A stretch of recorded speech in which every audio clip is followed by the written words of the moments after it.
Atenção porque vai começar a aula de língua portuguesa.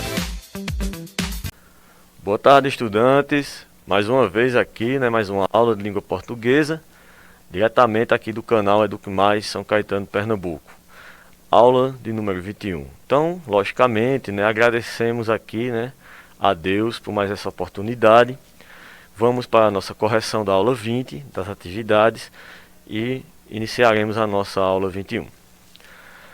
Correção das atividades de língua portuguesa, aula 20. Bom, em um artigo de opinião, tese apresenta. Diante do que foi exposto e estudado, você deve ter marcado aí a letra B, a opinião pessoal do autor, Artigo de opinião, tudo bem? Leia o texto para responder a próxima questão. Vê só, tá chegando o Natal, eba, as criancinhas ali, todas alegres. Olha a outra situação aqui, ó. Tá chegando o Natal. Oh, meu Deus, Então veja aqui, na imagem temos uma família aí, de perus, que é totalmente diferente aí o que eles exclamam, A frase ali exclamativa, com a família aqui humana, Natal para os humanos, eba para os perus. Oh, meu Deus. Então vamos analisar aqui, após essa leitura de texto, A imagem abaixo, aborda um conceito importante presente no artigo de opinião. Que conceito é esse, gente? O ponto de vista, No ponto de vista da família humana, tudo muito bem. Já no ponto de vista da família dos perus, o Natal ali, situação difícil, porque nós sabemos que faz parte do prato, principal do Natal ali, da janta em família, os perus. Então, o ponto de vista, é um conceito importante presente no artigo de opinião. Bom, vocês aí já devem ter feito a leitura desse texto, Respeito à vida, tá bom? Então, após a leitura, o tema do texto é aí você vai procurar a alternativa e já aproveito aqui, sobre o título do texto, pode-se afirmar que o título do texto, você viu que é Respeito à vida. Então, vamos analisar aqui, questão 3, 4 aqui simultaneamente, Então, o tema do texto é convivência com as diferenças. Você que leu o texto, você deve ter tido essa mesma conclusão, tá? E sobre o título do texto, pode-se afirmar que é retomado explicitamente no último parágrafo. Voltando ao texto, você vai perceber que lá no último parágrafo, o título ele é retomado, de maneira bem explícita lá no último parágrafo. Ou seja, o que é explícito? Que está à mostra, que está apresentado ali, perceptível. Tudo bem? Questão 5. A frase que melhor expressa a tese defendida no texto é: então, temos de respeitar todas as manifestações culturais, o que só acontecerá com a educação e a civilização do indivíduo. Lá no primeiro parágrafo, tá? Então, a tese defendida no texto, você fazendo a releitura, você vai descobrir que trata-se aí dessa alternativa A. Então, o nosso assunto de hoje, pessoal, relação do verbal com outras semioses em textos de divulgação científica. Então, pelo próprio título aqui, já percebemos que essa relação do verbal, o que é o verbal? Nós sabemos que a linguagem, ela pode ser verbal e não verbal, Verbal, a linguagem escrita, não é isso? E a não verbal por meio de imagens. Então, vejamos o seguinte, esta relação vai acontecer com outras semioses, que nós vamos ver o que é essa tal de semiose, e observem aqui que não é em qualquer texto, É um texto, essa relação vai acontecer em textos de divulgação científica. Então vamos lá. Você consegue entender o que diz aqui vamos imaginar que seja uma placa, É proibido fumar neste local. Você compreendeu isso? Que texto é esse? Ele é verbal ou não verbal? É um texto verbal. Nós temos palavras, Então vamos lá, veja só. Então vamos, gente, ver. Relação do verbal com outras semioses em texto de divulgação científica. Vamos entender primeiro essa coisa do verbal e não verbal, né? Esse polegar aqui, quando você faz assim para alguém, a pessoa te entendeu, né? Você falou alguma coisa para ela. Quando você diz assim, ó, e aí, gente, vamos jogar bola hoje à tarde, aí alguém faz isso. Sem dizer nada, você compreendeu, né? É uma linguagem não verbal, tá certo? Você compreende que ela está dizendo que sim, positivo, tá certo? Aqui, ó, proibido fumar, né? Quem conhece a placa, né? Quem conhece um conhecimento de mundo, né? Nós sabemos que esse símbolo aí, cigarrinho cortado, né? Isso é uma simbologia, né? Nos diz sem nenhuma palavra que aquele local não pode fumar, tá certo? Os famosos aí emojis, né? Qualquer emoji deste que você escolher, quando você está lá na sua comunicação via seu aparelho, né? Que você usa lá, telefônico, dependendo do aplicativo lá que você usa, você usa um bonequinho desse aí sorrindo, né? A pessoa está entendendo sem nenhuma palavra que você põe lá, pelo o símbolo ali, que você está sorrindo, que você está feliz, está zangado. Ou seja, isso aí, gente, é o não verbal me passando aí alguma informação, tá certo? Aqui, ó. Temos também aquele texto que chamamos de híbrido, tá certo? O que é o texto híbrido? É o texto que está composto das duas situações, da linguagem não verbal e da linguagem verbal, né? Onde está isso? Ali também chamado de linguagem mista, tá? Proibido fumar, ó. Eu tenho as duas situações, tá certo? Eu tenho a linguagem não verbal, o cigarrinho ali cortado, né? E eu tenho a linguagem verbal por meio das palavras. Então eu tenho uma linguagem mista, que também chamamos de texto híbrido. Aqui, gente, já podemos começar a conversar um pouco sobre a semiose. O que é uma semiologia? O que é a semiose? Uma palavrinha aí que nós não usamos muito aí no dia a dia, mas que tem a ver muito com os signos. O que é isso? Semiose é quando algo me passa informação, uma comunicação, sem eu usar as palavras. Lembra do emoji que eu falei? O emoji faz parte dessa questão da semiose.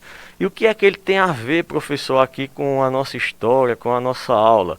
Veja que estamos vendo a relação do verbal, ou seja, das palavras, com outras semioses. Que semioses? As imagens, os signos, que são capazes de nos passar uma informação, uma comunicação, sem fazer uso de palavras, porque ele já está se relacionando com o verbal. Temos um exemplo aqui, pessoal. Temos uma campanha, né, de combate aí à dengue. Dengue pode matar. Olha lá, ó, o mosquito, olha o corte. O que é isso? Temos que eliminar o mosquito. Não pode haver mosquito. Eu posso dizer que aquele é uma semiose? Sim. Né? Você não tem, você tem um símbolo, lógico, se associando aí a os outros elementos, né? Esse texto aí também, pessoal, pode ser chamado de multimodal, né? Porque multi são as várias formas, modal os modos que nós aqui, interlocutores, né, recebemos a informação. Eu tenho a parte escrita, eu tenho a parte da imagem, outras imagens aqui, ó, uma caixa representando uma tampa de caixa d'água, né, aquelas que são postas em cima das casas, lixeira, ó, aqui sendo com tampa, né, uma pessoa lavando, né, tirando o acúmulo de sujeira, de água, aquelas calhas, né, gente, que são postas, a famosa bica, né, a bica que escorre a água da chuva do telhado. Então tudo isso aí, essas imagens, né, eu posso dizer, né, nós sabemos que são signos que nos transmitem informação. Então está dentro aí da semiose, tá? E aí, logicamente, temos a parte verbal também.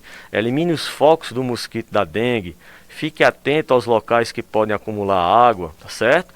E não se esqueça, se sentir febre, com dor de cabeça, dor atrás dos olhos, no corpo e nas juntas, pode ser dengue.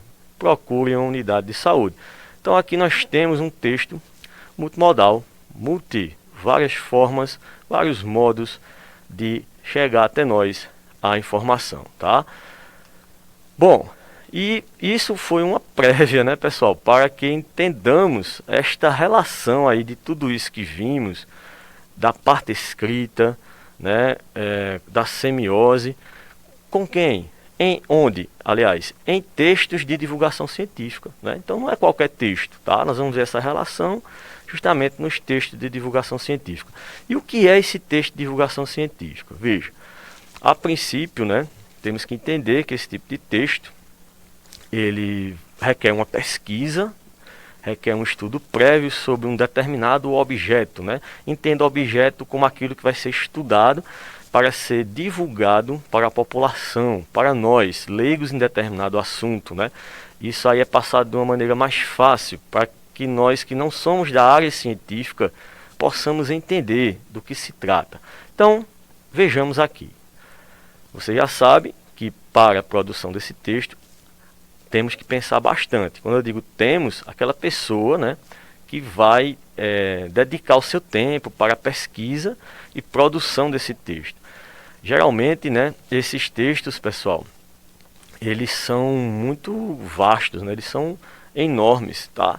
Então, os textos de divulgação científica são aqueles que têm o objetivo de tornar público o conhecimento produzido por diferentes segmentos da sociedade que, por meio da pesquisa, produzem ciência, né? Texto científico, produzir ciência, pesquisa. São também expositivos e argumentativos, são mais elaborados, tá certo? Esse texto, pessoal, de divulgação científica, ele logicamente vai se relacionar com outras semioses, né? Aquelas outras situações que vimos no começo da aula. Ele é predominantemente verbal, ou seja, é um texto que tem muita produção escrita, tá? Então, o que é que vai ajudar essa relação da semiose para com esses textos de divulgação científica? O que é que isso nos ajuda? Então vamos lá. Tomando por exemplo aqui, temos um texto, né? Tem ali a fonte, a pessoa que pesquisou, que produziu. Agora esqueça essa imagem aqui ao lado, tá certo? Leia o texto, né? Que aqui eu vou passar de maneira rápida, tá certo? Então começa aí, as rãs são animais da classe anfíbia, né? E aí esse texto é muito denso, eu vou mostrar aqui para vocês, ó, ele é enorme, tá? Justamente confirmando o que vimos aqui na definição, predominantemente verbal, tá? E o que é que vai me ajudar a imagem? Eu já sei que a imagem é a parte da semiose, né? Porque para quem nunca viu, gente, uma rã, professor, eu conheço uma rã, já vi uma rã, tudo bem. Mas quando você, antes de ver, que você estudou, seu livro lá de ciências é um exemplo, né? Ali também tem divulgação científica. Então veja que lá tem a parte verbal, a parte escrita, né? Que vai se relacionar justamente com as outras semioses, aquelas imagens que são capazes de passar informação sem nenhuma palavra. E lá, associado ao seu texto científico, né? Vai te ajudar a compreender melhor do que se trata. Então, uma imagem aí da rã, o texto aqui predominantemente verbal. Agora observa aqui esse outro texto. Veja que para mim aqui que sou leigo, quando falo em rã, para mim é tudo a mesma coisa. Mas veja esse texto aqui, né, que traz a parte verbal, a parte escrita, e nós temos a imagem, logicamente aí do sapo, ó, rãs, pererecas, tá? Então essa imagem vai me ajudar a compreender o texto verbal. Isso é uma relação, né, do verbal com o texto de divulgação científica, tá? Eu falei que é um texto denso, é um texto grande, predominantemente com palavras, né, o texto verbal, mas às vezes temos textos de divulgação científica um pouquinho menores, com informações sobre um determinado objeto de estudo. No caso aqui, a rã, o sapo, né, a perereca. Então a imagem te ajuda a compreender. Então isso é a relação do verbal aí com o texto de divulgação científica. Outro exemplo aqui, tá? Tem a parte verbal, as definições se associando aí à imagem, e alguém pesquisou, né? Fez a produção científica, pensou, foi para o campo, né? Quando eu digo campo, o lugar né, o que chama in loco, a pesquisa in loco, para se fazer o estudo, logicamente, dessa espécie aí, ou dessas espécies, tá certo? Bom, imaginemos aqui a seguinte situação, tá? Veja como é importante o recurso aí do gráfico, né? O gráfico é outro recurso importante no auxílio aqui da divulgação de um texto, né? Com a união do que é verbal. Veja, a imagem, você tem imagem também aí, né? Você tem aí 4,7, 3,7. Veja a coloração de um para o outro, né? Eu tenho um azul mais, acho que é um azul mais escuro, um azul mais claro. Veja o ano, né? As informações se completam ali, se juntam para dizer que em 2020, carne bovina, ó, essa cor mais clara, e a carne de frango, essa cor mais escura, né? 3,6. Essa escala aí está em milhão, não é isso? Exportações brasileiras de janeiro a julho. Então, os dizeres aí, junto às informações do gráfico, vão criar essa relação do verbal com o texto de divulgação científica, tá? Claro, aqui é um texto mais simples, né? Não é tão complexo, tá certo? Mas imagine você produzindo esse texto sem o gráfico, né? Você vai escrevendo aí, ó, carne bovina de frango, as exportações que aconteceram de janeiro a julho aqui no Brasil, ali tem a escala em bilhões de dólares, né? Aí tem lá, foi o 1,74 bilhão, foi o faturamento dos embarques. Veja, começa a ficar muito denso, começa a ficar muito cansativo. Uma leitura de texto apenas com a parte verbal te daria mais trabalho de buscar as informações, por exemplo, da produção de carne de frango. Quanto é que foi a produção de carne de frango em 2021? Aí você ia voltar lá no texto, mas aqui você já vê de forma rápida e prática que foi de 4,2, né? A produção aí em 2021. Ou seja, tudo isso, gente, é para falar para vocês da importância, né, da relação da parte gráfica com a parte escrita, tá certo? Bom, foi muito rápido, eu sei, né? Uma aulinha bem breve. Logicamente, vocês reforçam esse conteúdo, né? Porque não é só isso, né, gente? Que é uma explanação rápida mesmo. Reforça esse conteúdo com o professor de vocês também em sala, virtualmente, né? E a dica de hoje, a Aya e outros contos, tá? Vocês são nono ano, EJA 4 também, né? É um texto forte, tá, pessoal? É um conto que foi retirado de uma outra obra, né? Que agora fugiu um pouco aqui qual foi a outra obra, mas é bem importante esse conto. Ele é um conto, na minha visão, ele é um pouco trágico, tá? Forte, repito, mas vale a pena ler. Afinal, vocês estão aí quase indo para o ensino médio. Então, temos que avançar aí com nossas leituras, né? Com as leituras, digamos assim, abre aspas, com um teor mais forte, né? Um teor mais produtivo. Bom, a dica é esta. Então, por hoje só foi isso. Agradecemos aqui a Deus por mais uma oportunidade. E até a próxima aula, se Deus quiser, pessoal.